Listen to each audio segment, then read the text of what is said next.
सलाम दोस्तों। 21 अगस्त 1911 मंडे का दिन था। काफ़ी चहल पहल थी पेरिस में। लोग अपने ऑफिस काम पर जा रहे थे। तभी अचानक से 3 बंदे लॉरे म्यूज़ियम के बाहर आए। पिछली रात इन्होंने म्यूज़ियम में गुजारी और अब उनके हाथ में लॉरे म्यूज़ियम की एक अहम प्रॉपर्टी थी, जो कि कंबल के अंदर छुपा के भाग रहे थे। पास के रेलवे स्टेशन पे जाके सुबह 8:45 की ट्रेन पकड़ के भाग रहे हैं और गायब हो जाते हैं। पूरी दुनिया इस बात से बेखबर थी कि उन्होंने अभी अभी एक पेंटिंग चुराई है। ये कोई छोटी मोटी पेंटिंग नहीं है। दुनिया की सबसे मशहूर पेंटिंग है, जो अलमशहूर अल्फाज पे जानी जाती है, दैट इज़ द मोनालिसा। आज के दिन इस एक पेंटिंग की वैल्यू तकरीबन $1 बिलियन है। आखिर क्या वजह है इसके पीछे, क्या राज छुपे हैं इस मोनालिसा के पीछे, ये इतनी मशहूर क्यों है? आइए समझते हैं इस मोनालिसा के पीछे की मिस्ट्री। मोनालिसा को बनाया था 1503 में एक Italian artist Leonardo D Vinci ने। ये बंदा क्या कमाल का आदमी था, आप यकीन नहीं करोगे, क्योंकि ये सिर्फ एक पेंटर नहीं बल्कि इंजीनियर, साइंटिस्ट, आर्किटेक्ट और ऐसी बहुत सी खूबियों का मालिक था, जिसके बारे में मैं आपको इंशाल्लाह बताऊंगा। इन्हें इतने सारे सब्जेक्ट्स की नॉलेज थी, चाहे वो पेंटिंग हो, कार्टोग्राफी हो, एस्ट्रोनॉमी हो, एनाटॉमी हो, बॉटनी हो, हाइड्रोलॉजी हो, जियोलॉजी हो, ऑप्टिक्स हो या पैटर्नोलॉजी हो। इनकी ज़िंदगी पे पूरी एक वीडियो बन सकती है।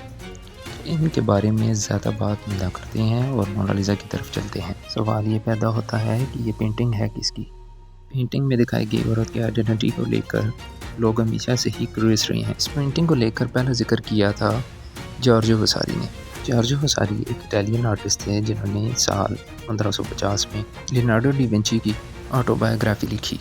वसारी के मुताबिक ये औरत लीसा ग्रार्डिनी थी। इस औरत की शादी एक सिल्क ट्रेडर के साथ हुई, जो फ्लोरेंस में रहता था, जिसका नाम फ्रांसेस्को गिगांटो था। उसका ये मानना था कि फ्रांसेस्को ने अपनी बीवी के लिए पेंटिंग कमीशन कराई थी। इस पेंटिंग के 2 नाम निकले। पहला नाम जो सबको पता है, मोनालिसा। ट्रेडिशनली इटालियन ज़ुबान में मैडम लफ्ज़ को मैडोना कहा जाता है। मैडोना लफ्ज़ का मतलब हुआ मैडम लीसा, जिसको बना दिया गया मोना विद डबल एन। और जब इंग्लिश की बात आई तो लिखा जाता है मोना विद सिंगल एन और एक एन इंग्लिश में ड्रॉप कर दिया जाता है। इस तरह ये बन गया सिर्फ मोना। तो मोनालिसा का मतलब हुआ मैडम लीसा या लेडी लीसा। और फिर आते हैं मोनालिसा के दूसरे नाम पे, जो है ला ग्युकांडो। अपनी शादी के बाद लीसा ग्राडार्डनी लीसा ग्युकांडो बन गई। इंटरेस्टिंग चीज़ यहाँ पर यह है कि इटालियन में ग्युकांडो का मतलब है चीयरफुल या स्माइलिंग, यानी हंसमुख। आज के दिन मोनालिसा बहुत फेमस है अपनी स्माइल की वजह से। यहाँ से इसका नाम आता है ला ग्युकांडो। फ्रेंच में यह नाम कुछ इस तरह से लिखा जाता है, जी यही वजह है कि जब आप लॉरे म्यूज़ियम पेरिस में जाते हैं और मोनालिसा की पेंटिंग देखते हैं तो फ्रेंच में वहाँ लिखा होगा ला जुकोंडे। अब इंटरेस्टिंग बात यह है कि 1550 में जब ये रेवोल्यूशन उठाने होने के बाद लोग मानने को तैयार ही नहीं है कि वसारी ने जो नैरेटिव कहा था वो सही था। काफ़ी थ्योरीज भी सामने आने लगी कि एक्चुअली में ये औरत कोई और है। लोगों ने तो ये तक भी कहा कि लियोनार्डो डी विंची की माँ है। कुछ लोगों ने तो ये भी कहा कि ये एक इटालियन रानी की पेंटिंग थी। सबसे इंटरेस्टिंग थ्योरी ये थी कि पेंटिंग लियोनार्डो डी विंची ने खुद से बनाई है। ये किसी औरत की पेंटिंग नहीं, बल्कि उन्होंने ये सेल्फ पोर्ट्रेट बनाया है और उन्होंने ये इमेजिन किया है कि वो खुद कैसे लगती हैं औरत की शक्ल में।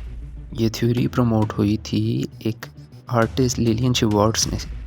एक आर्टिकल में साल 1987 में उसने डिजिटल यूज़ करके सिमिलरिटीज़ दिखाने की कोशिश की, लियोनार्डो डी विंची की शक्ल में और मोनालिसा की शक्ल में। इस तस्वीर में सिमिलरिटीज़ नज़र आती हैं उन तस्वीरों को एक दूसरे के ऊपर रखते हुए, लेकिन आज हम काफ़ी यकीन से कह सकते हैं कि ये पेंटिंग सिर्फ एक औरत की ही थी, जो कि लीसा ग्युकांडो ही है।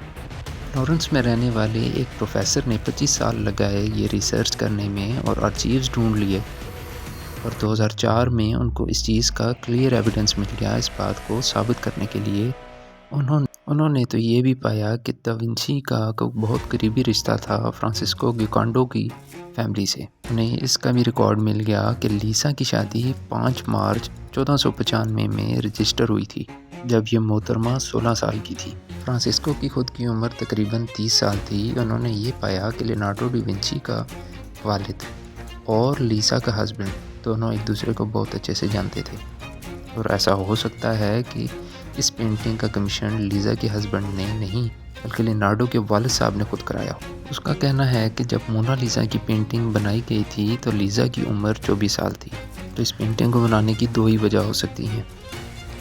पहला ये कि साल 1503 में जब फ्रांसिस्को और लीसा ने अपना घर लिया, और दूसरा दिसंबर 1504 में जब उनका दूसरा बेटा पैदा हुआ जिसका नाम एंड्रयू था। दूसरे रीज़न पे ज़्यादा यकीन आता है क्योंकि 3 साल पहले 1499 में लीसा ने अपनी बेटी को खो दिया था। अब इस पेंटिंग को गौर से देखो तो लीसा के बालों में एक पर्दा सा चढ़ा हुआ नज़र आता है जिसे लोग मॉर्निंग वेल पुकारते हैं। एक ऐसा पर्दा जो तब पहना जाता है जब फैमिली में किसी की डेथ हो गई हो। एक सवाल यहाँ पे ये उठता है कि लियोनार्डो डी विंची इटालियन थे, मोनालिसा भी इटालियन थी, तो ये पेंटिंग आज फ्रांस में क्या कर रही है? और बात कुछ ऐसी है कि साल 1516 में फ्रांस के राजा किंग फ्रांसिस ने लियोनार्डो डी विंची को इनवाइट करते हैं फ्रांस में आके रहने के लिए, इसलिए कि दा विंची इटली से फ्रांस चले गए और अपने साथ मोनालिसा को भी ले जाते हैं। हिस्टोरिकल रिकॉर्ड्स में ये क्लियर नहीं है, लेकिन कहा जाता है कि दा विंची ने अभी भी पेंटिंग को कंप्लीट नहीं किया था। पेंटिंग शुरू करने के 15 साल बाद उस पेंटिंग पे काम कर रहे थे। वो उसे और मॉडिफाई करके और बेहतर बनाना चाहते थे। साल 1519 में दा विंची महल में लेटे हुए थे। वहीं पे उनकी तबीयत ख़राब हुई और वहीं पे वो रुखसत फरमा गए। फ्रांस का राजा ये एक पेंटिंग रॉयल कलेक्शन में अपने पास रख लेता है। इसके करीब 150 साल बाद 1897 में जब फ्रेंच रेवोल्यूशन हुई तो इस पेंटिंग को राजा के महल से निकाल कर लोवरे म्यूज़ियम में रख दिया गया। इंटरेस्टिंग चीज़ ये है कि मोनालिसा 1911 में चोरी हो जाती है और इस चोरी के मास्टरमाइंड विंचेंजो इसने अपने दो दोस्तों के साथ चुराई। ये एक इटालियन नेशनलिस्ट था और इसका मानना था कि ये पेंटिंग इटली के पास होनी चाहिए थी, फ्रांस के पास नहीं। इसीलिए इसने चुरा कर इटली में लेकर जाते हैं। अब इतनी फेमस पेंटिंग चुराना रिस्क का काम है। जब इस पेंटिंग की कीमत मिलियंस ऑफ डॉलर हो और इसको चोरी के बाद विंचेंजो बिल्कुल भी सेफ फील नहीं कर रहा होगा। आगे चलने से पहले इस पेंटिंग की अहमियत जानते हैं। आखिर ये क्यों इतनी स्पेशल है? पहली बात तो ये है, मोनालिसा को किसी पेपर पर, कैनवस पर या किसी कपड़े पर नहीं बनाया गया, बल्कि इसे पेंट किया गया है एक पॉपुलर की लकड़ी पर। उस ज़माने में ये इटालियन पेंटर की फेवरेट लकड़ी हुआ करती थी। दूसरी बात जो जानने की ये है कि ये साइज़ में कोई बहुत बड़ी नहीं थी। ये फ़ोटो देखो जो आपकी म्यूज़ियम में जहाँ ये रखी हुई है, इसका साइज़ 77 बाई 53 सेंटीमीटर है, लेकिन फिर भी इसे ख़ास माना जाता है क्योंकि इटली में अपने ज़माने में सबसे पहली ऐसी पेंटिंग थी जो इंसान पर इतना क्लोज फोकस करके बनाई गई थी। ये हाफ लेंथ पोर्ट्रेट है।